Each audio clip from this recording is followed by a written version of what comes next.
예후. 이 장에서는 경계성 성격 구조 내담자의 집중적 장기 심리 치료와 관련된 예후를 논의하고자 한다. 3장에서 경계성 성격 구조 내담자를 위한 치료로 선택될 수 있는 수정된 분석 절차나 정신분석적 심리 치료의 유형에 대해 개략적으로 살펴보았다. 또한 이러한 내담자 중 몇몇은 분석이 가능한데 치료 초기부터 분석이 가능하기도 하며 아니면 제한된 심리치료 유형으로 준비시키는 기간을 거친 후 분석이 가능하다는 점을 지적하였다. 이 장에서 간략히 제시되는 예후의 고려는 경계성 성격구조 내담자에 대해 장기 정신분석적 심리치료를 할지 이들이 분석 가능한지를 결정하는 데 도움이 될 수 있다. 이것은 메닝거 재단의 심리치료 연구 프로젝트 중에서 필자의 임상자료 분석과 이 프로젝트의 전반적인 양적 성과 연구 결과를 통합한 것이다. 필자는 예후와 관련된 다음 요소들을 검토해보고자 한다. 기술적 성격 진단 2. 자아 취약성의 정도와 유형 3. 초자아 범위의 정도와 유형 4. 대상관계의 질적 특성 5. 치료자의 전문성과 인격 필자는 경계성 성격구조 내담자에 있어서 이러한 요소 중 어느 측면이 예후적으로 중요하고 어떤 측면이 예후와 관련이 없는지를 상세히 기술할 것이다. 여기서 제가 조금 나누고 싶은 것은 이 예후라고 하는 프로그노시스라고 하는 것은 우리가 치료를 했을 때 치료 성과가 어떻게 나타날지 예측하는 것이죠. 그러니까 어떤 환자를 어떤 모델리티로 치료를 했을 때 좋은 결과가 있을 것인지 없을 것인지 그렇다면 그 치료 기법이 적합한 것이냐 아닌지를 처음부터 고려한다는 측면에서 예후를 여기서 컴버그가 중요하게 우리에게 제시하고 있어요. 그런데 여기서 컴버그는 자아심리학자의 입장에서 사이코 애널리시스와 사이코 애널리틱 사이코 테라피를 엄격하게 구분하는 입장에서 이 글을 쓰고 있어요. 그런데 다른 모델리티라고 다른 학파에서는 엄격하게 컴버그가 얘기하는 것처럼 정신분석과 정신분석적 심리치료를 구별하지 않는 경우들도 꽤 많아요.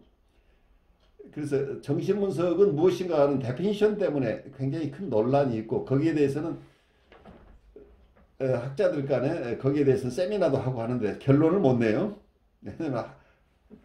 그 학파마다 정신분석을 바라보는 시각이 다르기 때문이에요. 그렇게 이해하시고 컴버그는 자아심리학자 입장에서 정신분석과 정신분석적 심리치료를 애써 구별해내려고 하고 있다 하는 전제에서 이 글을 읽으셔야 이해가 될 거예요. 네, 1. 기술적 성격 진단. 이 기술적 진단은 경계성 성격 구조 내담자에서 핵심적인 예후 요인이다. 그러나 이것은 주로 내담자의 성격 장애 진단에 적용되는 것이지 신경증 증상 진단에 해당되는 것은 아니다. 신경증 증상은 모든 정신병리 수준에 나타나는 것이기 때문이다. 심한 성격 장애를 가진 어떤 내담자는 신경증 증상이 거의 없다. 따라서 신경증 증상은 질병의 심각성에 대한 유용한 지표가 되지 못한다. 신경증 증상이 없는 경계성 내담자의 경우 예후가 나쁘다는 증거가 있다. 특히 성격 장애가 심한 경우에는 내담자가 신경증적 억압이나 증상으로 고통을 받지 않으면 신경증을 가진 비슷한 경우에 비해 도움을 찾고 치료적 노력을 계속하는 동기가 적어진다. 우리는 불안이 있는 것이 심리치료로 좋아질 수 있는 좋은 지표가 되며 아마도 내담자의 치료 작업을 동기화하는 강화인으로 작용한다는 것을 발견했다. 그러나 임상적으로 일반적 불안의 정도나 신경증적 고통의 정도는 성격 장애의 자아 동조성이나 자아 이질성보다 덜 중요한 것 같다. 대개 불안이나 고통 때문에 내담자는 치료를 받으러 오고 치료를 지속한다고 할 수 있다. 그러나 성격 장애의 자아 동조성 정도는 내담자가 증상이 없애기를 계속 원하는지 아니면 위협이 되는 치료를 없애기를 선호할지 결정할 것이다. 다른 말로 하면 불안이 있으면 처음에는 치료 관계를 형성하는 데 좋은 예후적 요소가 되지만 점차 더 정확한 예후는 내담자의 성격 장애에서 나온 예후적 지표로 대체되어야 할 것이다. 그러나 신경증 증상의 유형이나 강도는 경계성 성격 구조 내담자의 예후에 결정적인 가치를 지니지 않는 것 같지만 증상이 중요한 진단적 가치를 지닌다는 점은 강조되어야 한다. 1장에서 필자는 경계성 성격 구조가 기저의 존재함을 가리키는 신경증 증상의 특징을 기술했으며 경계선 성격 구조의 단서가 되는 진단적 요소에 이러한 증상을 포함시켰다. 경계성 장애의 중요한 예후적 요소로서 내담자의 성격 구조 진단으로 돌아가 보면 일반적으로 성격 특성의 자아 동조성 또는 자아 이질성이 중요한 것에 더해 예후에서 중요한 것은 성격 장애의 유형이다. 분명히 내가 진단하는 것으로는 충분치 않다. 기술적 진단에는 우세한 신경증적 증상과 함께 우세한 성격 장애 구성이 항상 포함되어야 한다. 여기서 우리 잠깐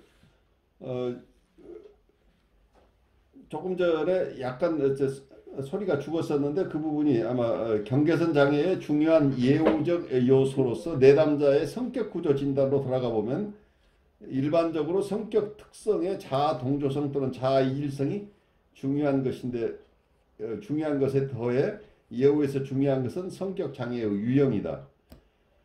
분명히 지금처럼 내담자를 경계선 성격 구조로 진단하는 것만으로 충분치 않으며 기술적 진단에는 우세한 신경증적 증상과 함께 우세한 성격 장애의 구성이 항상 포함되어야 한다. 이런 표현을 하고 있는데 여기서 컴버가 주장하고 있는 것은 보더라인 퍼스널리티 오거니제이션이라는 개념을 쓰고 있죠. 어떤 면에서는 병리의 정도나 인격 발달 수준으로 봐서 경계선 인격 장애의 구별이 있지만 이 구별도 중요하지만 또 하나는 이분들에게 우리가 성격 장애라고 할 때는 여러 가지 성격 장애가 있겠어. 그래서 성격 특성이 각각 다른데 각각 다른 성격 특성. 보더라인 인격 장애라고 하는 것을 단순한 의미에서 인격 장애라는 그러니까 경계선적 인격 장애라는 하나의 하위 개념으로 보지 말고 여기서는 경계선적 인격 구조 경계선 인격 구조라고 봐야 되는데 이 구조에는 여러 성격 장애를 가진 사람들이 다 그 중에 심한 분들은 사이카틱한 레벨을 보일 수도 있고 보드라인 레벨을 보일 수도 있고 뉴라틱한 레벨을 보일 수도 있다. 이렇게 개념 정리를 하셔야 되기 때문에 이때는 성격 유형이 굉장히 중요한 여러 성격 유형이 이 속에 다 포함되기 때문이죠. 그래서 보드라인 레벨의 어떤 여기서 인격 구조라고 하는 것을 우선 진단에서 가장 중요하게 보겠지만 여러 가지 다양한 성격 장애가 함께 있다는 얘기예요. 그러니까 보드라인 인격 구조라는 큰 하나의 카테고리 안에 여러 가지 성격 유형들이 있을 수 있다. 그 성격 유형이 어떤 것이냐를 함께 봐야 된다. 그리고 경우에 따라서는 신경증적 불안 증상이나 어떤 포비아나 혹은 어떤 히스테리아 같은 것이 있다고 한다면 그런 증상들도 함께 복합적으로 봐야 된다. 이렇게 해서 우리 어떤 여러 가지 다양한 증상과 함께 성격 유형들이 있는데 어떤 특히 성격 장애 유형들이 있을 때 그 성격 장애 유형과 함께 보드라인 인격 구조를 함께 고려해야 된다는 얘기. 그래서 단순하게 보드라인 성격 구조라고만 보지 말고 그걸 좀 섬세하게 볼 필요가 있다 하는 얘기를 하고 있어요. 1. 성격 병리의 종류. 내담자가 보이는 성격 병리의 유형을 가능한 자세하게 진단하는 것이 중요하다. 내담자에 대한 기술적 진단의 좋은 예는 다음과 같다. 1. 불안 증상이 있는 우울 반응. 2. 경계선 성격 구조로서 편집적 성향이 있는 유아적 성격. 이러한 방식으로 공식화하는 진단은 단순히 기술적 진단에 더해 진단의 구조적 측면 및 역동적이고 발생 기원적인 측면에 대한 정보를 바로 얻을 수 있다는 장점이 있다. 경계선 성격 구조의 진단은 이러한 구조적 및 발생 기원적이고 역동적인 고려를 포함한다. 이처럼 성격 병리 유형을 자세히 진단하는 방식은 내담자의 병리에 대한 구조적 분석 및 발생 기원적이고 역동적인 분석을 더하게 되는데 성격 병리 유형에 따라 추동 및 초자 발달의 수준, 자아의 방어 기제, 내재화된 대상 관계 운명이 다르기 때문이다. 성격 병리 수준과 우세한 병리적 성격 특성 구성으로 병리적 성격 구성을 진단할 때 진단은 예후와 치료에 직접적이고 밀접한 관련을 갖는다. 만일 어떤 사람이 경계선 성격 구조로 진단된다면 이것은 바로 이 사례의 심리치료적 강약을 시사한다. 그러면 경계선 성격 구조 내담자에게 발견되는 여러 유형의 성격 병리에서 시사되는 예후적 함의는 무엇인가? 여기서 아까 한 얘기를 제가 다시 반복한다면 여기서도 이 성격 병리 수준이라고 하는 거, 성격 병리 수준이라는 얘기는 사이카틱한 수준인가, 보드라인 수준인가, 아니면 뉴라틱한 수준인가 이런 얘기를 하는 거죠. 그래서 성격 병리 수준이 이게 보드라인 보드라인 퍼스널리티 오거니제이션이라고 일단 진단이 됐을 때 그와 함께 병리적 성격 특성, 병리적 성격 구성을 이 어떻게 되어 있는지, 그래서 병리적 성격 유형을 보는 것이 굉장히 중요하다는 얘기를 하면서 구체적인 성격 유형에 따라서 지금 설명을 더 자세하게 하고 있어요. 히스테리성 성격, 경계선 수준에서 기능하는 히스테리성 성격 내담자는 대개 정신분석적 심리치료의 예후가 좋다.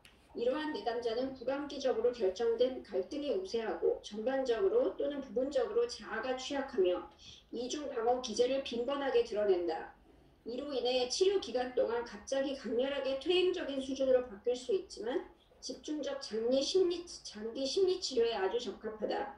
이러한 내담자 중에는 수정되지 않은 정신분석으로 치료할 수 있는 사람도 있다. 여기에서 컨버그는 계속 히스테리성 성격 장애를 가진 분들은 이분들이 경계선 수준에 있다고 할 때 가장 일반적으로는 사이코애널리틱 사이코테라피, 그 정신분석적 심리치료가 적합하다고 보고 있고, 어떤 내담자의 경우에는 순수한 정신분석으로도 치료할 수 있다, 이렇게 보고 있어요. 그래서 히스테리성 성격을 가진 분들은 정신분석적 심리치료나 정신분석에 의해서 치료하기 적합한 환자층이라고 이렇게 보고 있어요. 이 유아성 성격도 정신분석적 심리치료의 예후가 좋다. 대개 고전적 정신분석은 적합하지 않다. 3. 자기애성 성격. 자기애성 성격의 경우 경계성 기능이 얼마나 두드러지는가에 예후가 달려있다.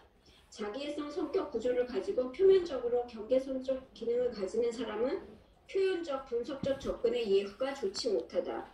이러한 사람들에게 분석적 접근을 하기 위해서는 거의 지지적 접근으로 오래 준비시켜야 한다. 이것은 대부분의 다른 경계선 장애에서는 거의 사용되지 않는다.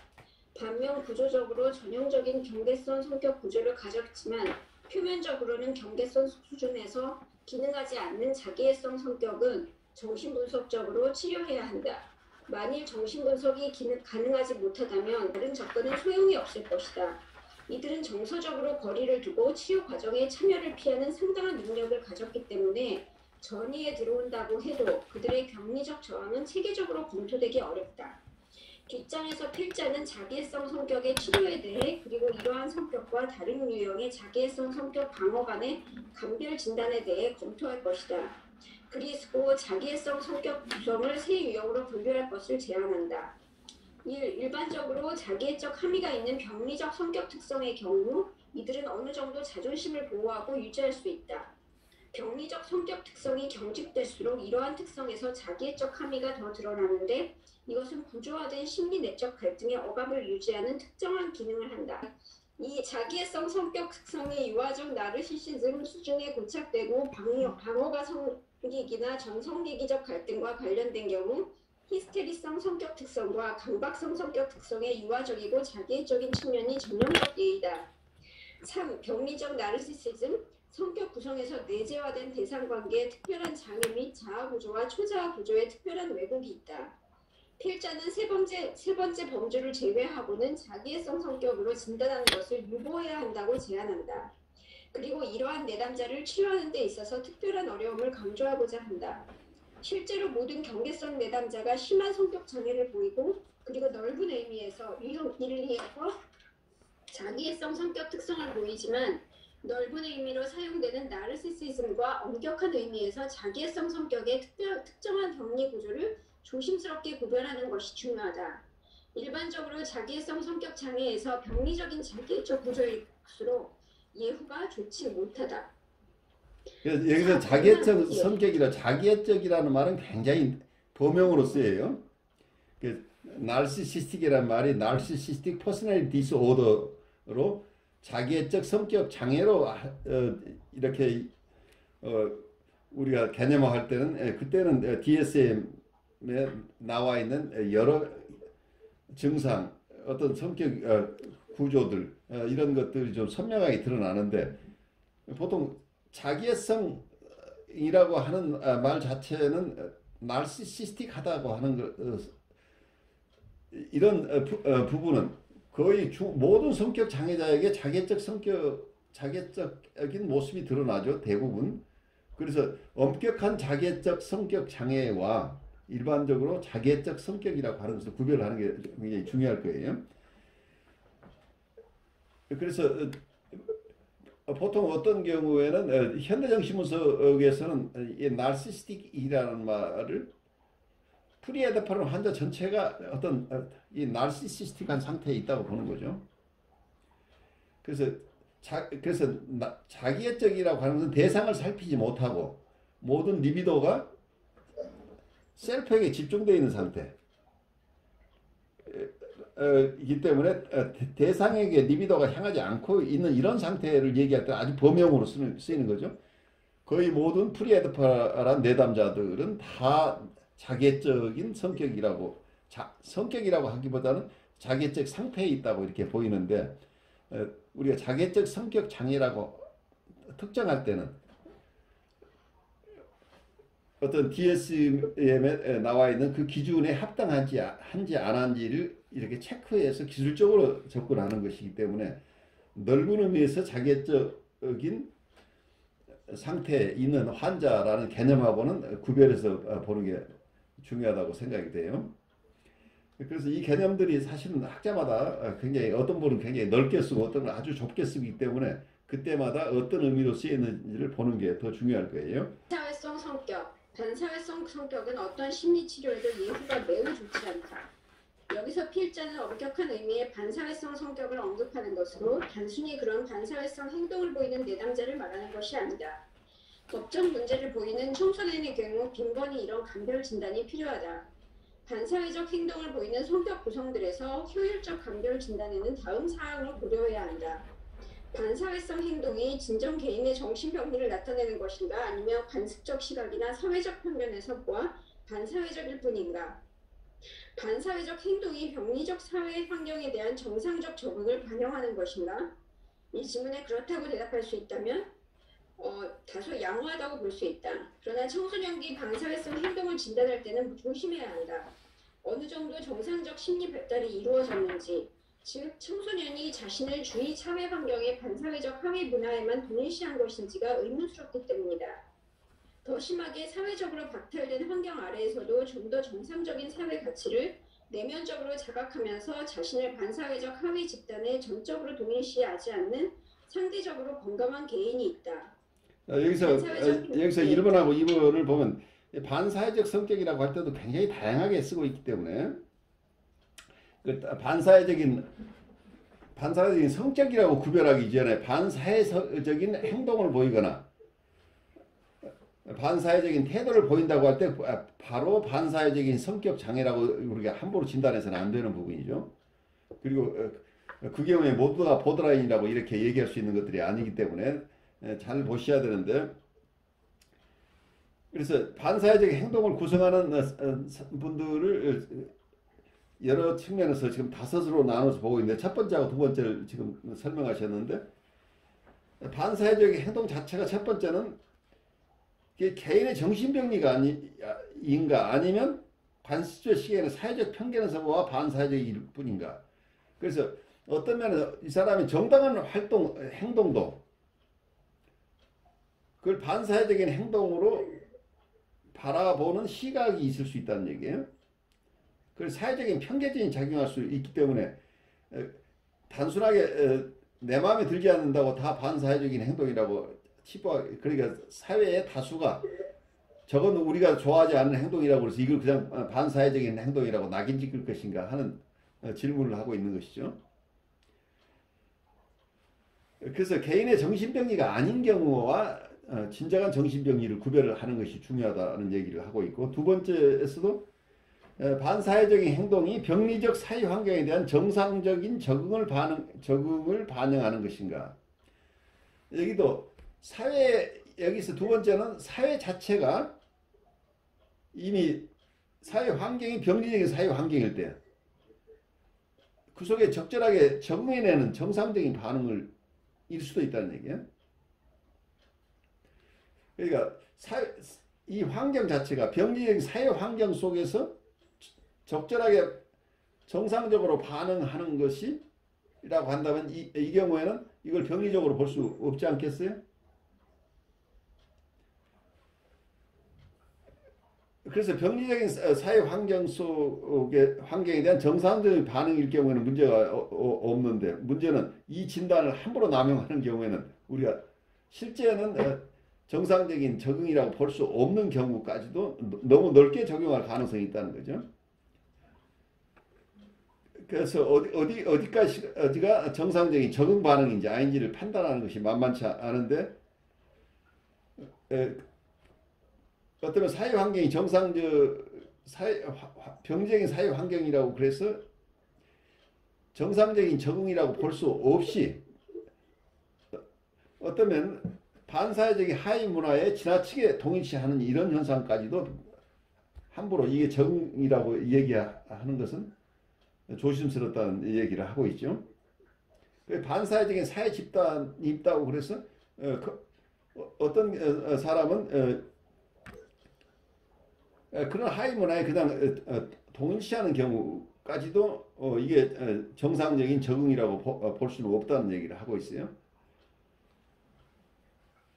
그래서 그 다음에 나오는 얘기는 이번에 컴버그가 생각하고 있는 어떤 사람들에 대한 이해죠. 더 심하게 사회적으로 박탈되는 환경 안에서도 좀 더 정상적인 사회 가치를 내면적으로 자각하면서 자신을 반사회적 하위 집단에 전적으로 동일시하지 않는 상대적으로 건강한 개인도 있다. 이 얘기는 굉장히 어려운 환경 속에서 있지만 거기에 어떤 반사회적인 하위 집단과 동일시하지 않고 자기 나름대로 건강하게 성장하는 사람들도 있다. 이 얘기를 하고 있죠. 그래서 많은 분들이 자기의 반사회적인 행동을 변호하는 것으로 사회가 다 이렇게 썩었는데 나는 이렇게밖에 할 수 없지 않느냐라고 할 때 어느 경우에 정상적인 적응이라고 볼 수 있는 경우도 있겠지만 그렇지 않은 경우도 많기 때문에 이런 분별을 해낼 때 굉장히 조심스럽게 해야 된다는 얘기를 하고 있어요. 3. 반사회적 행동이 청소년기의 적응 반응을 반영하는가? 즉 반사회적 행동이 청소년이 당면하는 급격한 정서적 위기나 급격한 대인관계 갈등의 부산물인가? 이 경우 대개 불안이나 우울 같은 다른 신경적 증상이 있으며 반항과 의존을 둘러싼 일반적 갈등이 있다. 반사회적 행동이 시기적으로 분명히 제한되어 있고 극단적으로 정서적으로 혼란된 일화에 국한될 때 청소년기의 적응 반응 진단이 적당할 것이다. 그러나 불행하게도 이 진단이 너무 과용되는 경향이 있으며 이 진단을 통해 종종 모든 유형의 심한 정신병리와 특히 심한 성격장애가 과소평가되거나 단순히 무시된다. 마스터슨과 로빈슨은 청소년기의 적응 반응 진단을 내림으로써 자주 간과하게 되는 정신병리의 심각성에 대해 인상적 증거를 제시했다. 필자 견해로는 다음에 훨씬 더 빈번하고 심각한 형태의 성격 장애 여부를 배제한 뒤에 이 진단을 내려야 한다. 여기서 재밌는 얘기를 하고 청소년기의 적응 반응이라고 하는데 adjustment reaction이라고 표현을 하고 있는데 여기서는 꼭 아까 두 번째 경우에는 병리적인 사회 환경에 대해서 정상적인 적응이라고 볼 수 있는 경우를 얘기를 하고 있는데 병리적인 사회 환경하고 상관없이 청소년기의 적응 반응이란 여러분들 청소년 아이들을 보면 경우에 따라 굉장히 반항적이죠. 어떨 때는 굉장히 폭력적이기도 하고 그래서 어떠면 아이들의 임펄스 컨트롤이 되지 않는 경우도 생겨나고 여러 가지 행동화도 일어나고 이제 이런 것을 보면 내가 책임을 지고 싶지 않다는 입장에서만 청소년을 바라보면 상담에 오는 청소년들이 다 보더라인 환자처럼 보일 가능성이 있죠. 청소년기는 급격하게 여러 가지 역동들이 분출되는 시기이기 때문에 아이들이 이것을 순치해 가면서 정상적으로 성장해 나가는 어떤 그로우스 피리어드이기 때문에 여기는 병리적인 것이 아니라 발달 과정에서 일어나는 불가피한 여러 행동들이 보일 수 있다고 보는 거죠. 그래서 병적인 사회 환경이 두 번째 계기라고 한다면 아이들의 성장 과정에서 발생하는 성장통을 너무 병리적으로 바라봐서는 안 된다는 거죠. 그래서 청소년이 지금 당면한 급격한 정서적인 유기나 급격한 대인관계 갈등 이런 일시적인 현상 때문에 어떤 반사회적인 행동을 보인다고 한다면 이런 경우에는 불안이나 우울 같은 다른 신경적 증상이 있으며 또한 반항과 의존을 둘러싼 일반적인 갈등이 있는 거라는 얘기죠. 그래서 이럴 경우는 반사적인 행동이 전반적으로 드러나는 것보다는 일정한 범위 내에서 시기적으로도 일정한 제한된 시기에 이런 현상이 일어나고 이런 현상 자체가 극단적이고 정서적으로 혼란된 어떤 에피소드가 있을 때 일어나는 것이라고 한다면 인격 구조 전체가 병리적인 것이 아니고 청소년기의 적응 반응이라고 봐야 될 경우가 많다는 얘기예요. 그래서 아이들의 성장통이라는 얘기를 저는 그냥 하고 싶은데 아이들이 건강하게 성장하는 과정에서 경우에 따라서는 보이는 일시적인 반사회적인 행동을 이것을 너무 병리적인 것으로 보지 말고 정상적인 성장 과정에서의 어떤 부사물이다 이렇게 조금 봐줄 필요가 있는데 이것을 컴버그는 어저스먼트 리액션이라고 청소년기의 적응 반응이라고 봤어요. 그런데 이 경우에도 너무 항상 우리가 진단할 때는 구체적으로 봐야 되는데 이러한 청소년기의 적응 반응이라는 진단을 너무 남발했을 때는 또 다른 문제가 발생할 수 있다. 이렇게 조심스럽게 설명하고 있어요. 그 다음에 네 번째로 가보죠. 네. 4. 반사회적 행동이 반사회성 성격 구조와는 다른 어떤 형태의 심한 성격 병리를 반영하는가? 아마 반사회적 행동이 들어가는 가장 빈번한 범주는 유아성 성격이나 자기애성 성격 등으로 이 성격의 한 측면으로 반사회적 행동이 포함된다. 자연히 이 범주의 예후는 2와 3 범주보다 더 심각하지만 이 장에 나중에 예시되는 다른 예후적 요소가 좋다면 반사회성 성격이 아닌 다른 성격 장애의 부분으로서 반사회적 행동은 치료가 불가능하지 않다. 이러한 경우 초자 병리의 분석을 고려하는 것이 예후적으로 특히 중요하다. 반사회적 행동이 반사회성 성격 구조 자체를 반영하는가? 그렇다면 이 경우 예후가 아주 좋지 않다. 이 진단은 단기간의 진단적 검토보다는 내담자의 과거력을 주의 깊게 평가한 후에 내려져야 하며 또 내담자를 장기적 관찰한 후 진단해야 하는데 이 과정에서 대상관계의 질과 초자 병리의 정도와 유형이 더욱 정확하게 평가되어야 한다. 이러한 내담자는 특별하게 구조화된 환경에서 즉 아주 안전한 감옥과 정신병원의 특성을 결합한 환경에서 치료하는 것이 어떤 경우 도움이 되며 적어도 어느 정도 더 나은 사회 적응의 방향으로 지속적 행동 변화가 일어난다고 보고된다. 여기서 네 번째 경우에는 여기서 반사회적 성격 구조라고 이야기 그런 단계 이전에 다른 성격 구조 반사회적인 행동을 보이긴 하지만 유아성 성격이나 자기애성 성격과 관련해서 드러나는 반사회적인 행동이 있을 땐 그 예우가 이 앞서 있었던 두 번째나 세 번째보다는 더 심각하지만 반사회적 성격 자체하고보다는 훨씬 경미한 경우로 그래서 장애가 어떤 반사회적인 성격 구조 여기서 다섯 번째 나오는 반사회적인 성격 구조 자체와는 다른 성격 구조에 포함되어 있는 반사회적인 행동들은 치료가 웬만큼 할 수 있는 가능성이 높다고 보는 거죠. 그래서 그 치료 자체가 가능성이 그러니까 성격, 여기 성격 유형이 굉장히 중요한 게 반사회적인 행동을 하고 있지만 그 반사회적인 행동 자체가 유아성 성격이나 자기성 성격에 가진 사람이 경우에 따라서 반사회적인 행동을 보이는 경우에는 오히려 치료가 더 쉬울 수 있다는 얘기예요. 어디에 비교해서 하냐면 반사회적인 성격 구조, 반사회적인 성격 장애인 경우하고는 다르다는 얘기를 하고 있어요. 그래서 다섯 번째가 이게 가장 어떤 원래 의미에서 반사회적인 성격 장애를 얘기하는 거죠. 반사회적인 성격 장애를 가지신 분들은 사실은 예후가 가장 좋지 않다는 게 치료가 거의 불가능하다고 봐요. 그래서 우리가 아주 훈련되지 않은 분들은 이 반사회적인 성격 구조를 가지신 분들을 감당하려고 하다가 큰 사고가 날 수 있어요.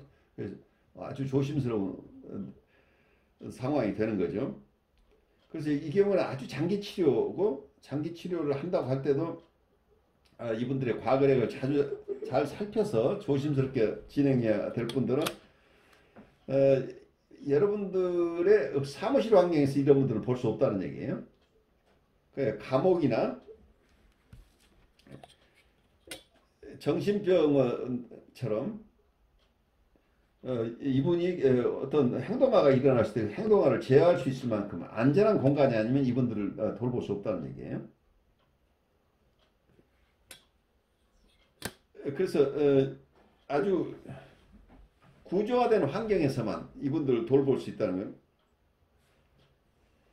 그래서 어느 정도 치료가 가능한지는 의견이 일치하지 않겠죠. 사회에 어느 정도 적응할 수 있도록 도와줄 수는 있는데 이분들이 가진 성격 구조를 치료해낸다는 건 굉장히 어려운 거다고 보고 있어요. 그리고 혹시 어느 분이 이런 치료를 한다고 할 때도 치료자의 안전이 보장되는 환경이 아니면 절대 안 되는 거죠.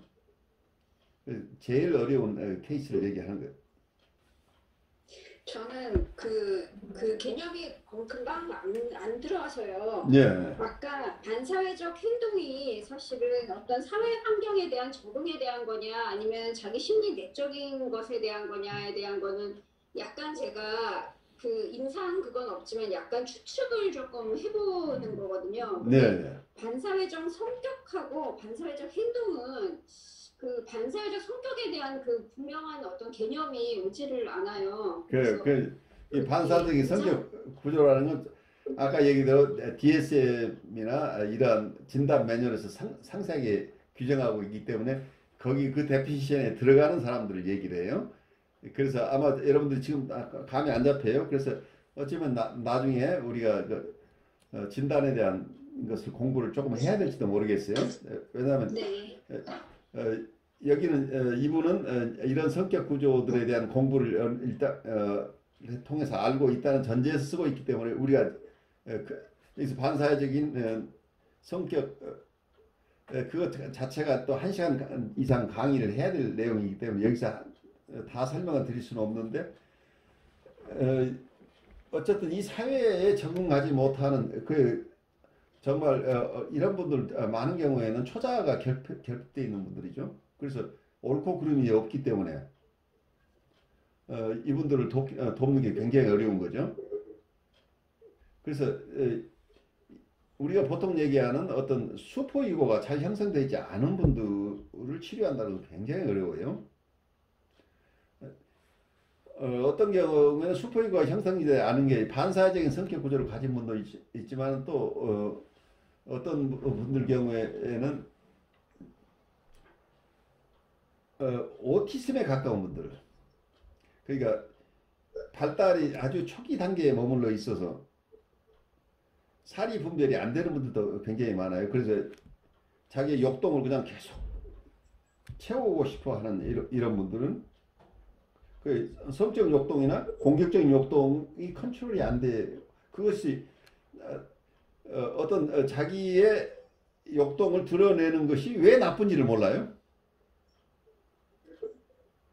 그러니까 치료에 와서 선생님 저 좀 안아주세요 라고 해도 그것이 지나가는 사람에게 저 사람 보기 싫어서 주먹으로 한 대 패주고 싶은데 패면 왜 안 되는지를 몰라요.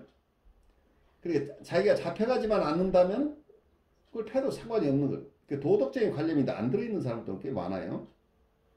그러니까 발달이 아까 오티스틱한 상태에서 아직 발달 과정이 제대로 일어나지 않은 케이스도 있지만 어떤 면에서는 어른이 됐지만 사회적인 도덕 질서에 대한 개념이 전혀 안 들어가 있는 분들도 많다는 얘기예요. 사회 그러니까 어떤 행동을 자기가 피해야 되는지 왜 그 행동을 해서는 안 되는지에 대한 개념이 없는 분들 이런 경우는 반사회적인 행동을 보일 경우가 굉장히 많아요.